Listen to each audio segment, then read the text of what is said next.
Editing with a project-wide or timeline-wide DaVinci YRGB color management workflow can really simplify your color grading and compositing. I mean, you're going to have less nodes.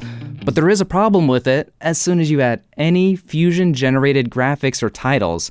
See, in older versions, white became gray, and that was real obvious, but this is fixed in Resolve 19's automatic HDR color management setting, which I'm using right now. But still, Fusion-generated colors, like this Home Depot-specific orange hex value of F96302, it gets shifted. See, this is the same color value entered on the solid color generator, as well as in the Text Plus title, and you see it stacked up. It has completely different results. It's like a totally different shade of orange. By the way, this is just a simple Text Plus from the Edit Page Titles panel, but because it's a Text Plus tool, it's actually a Fusion-generated graphic or color. So even if you never plan to open up Fusion, which of course I hope you do, this tutorial matters for you.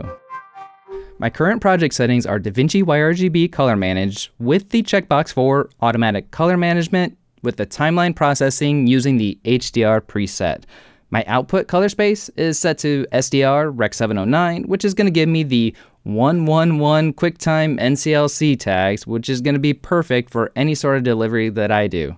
After you change the color science in the project settings to DaVinci Color Managed, all the raw clips are going to get normalized to display correctly on a Rec 709 screen. Now, don't worry, you still have all the flexibility that's underneath the hood to manipulate the color and exposure. You haven't essentially baked all this down like a LUT might do.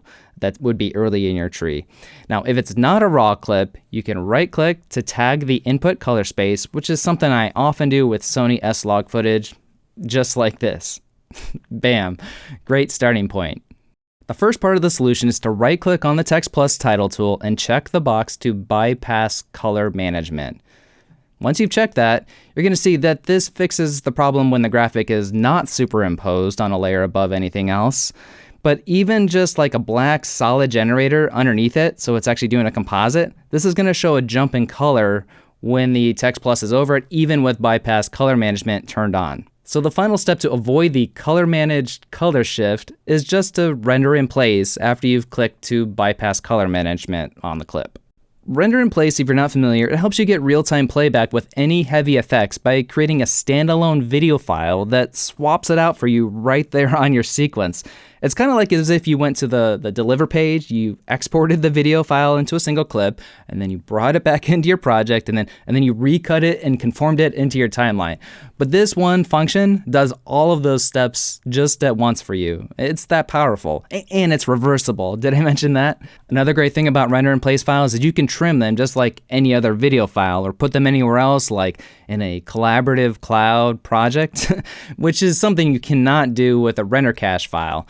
So before rendering in place for a title graphic, make sure your timeline resolution is your final export resolution. Because sometimes, we edit at 1080 and then we change it before we export at 4K. You want to make sure you at least temporarily change your timeline or project setting to 4K if you want to make a 4K title. It's going to use your timeline settings. Timeline settings matter. Now, also select a renders bin before rendering so that way you can stay organized as you go. Resolve is going to place the rendered QuickTime in the selected bin as it's created. Then just right-click or even batch select a bunch of these and choose Render in Place. The format I like to use is QuickTime, and the codec does matter here. We need an alpha channel. We need the transparency. So on a Mac, I use Apple ProRes 4444, and on a Windows computer, use DNxHR 444. Probably the 12-bit version would be the best. Now, if you need to make a change at any point later on, you can just right-click on the clip to say Decompose to Original, revise the text, and then you just render in place again. Now I'm going to warn you, one consideration when using project-wide or timeline-based color management is for graphics when they're added to a clip as like an effect or as a transition, like a preset. In other words, a Fusion graphic where the color is like internally comped to your footage. I don't know of a solution here because we can't really bypass the color management. And in that case, I might use node-based color management instead. Darren Moston, Colin Kelly, they're the masters at this. You should check out their channels for sure.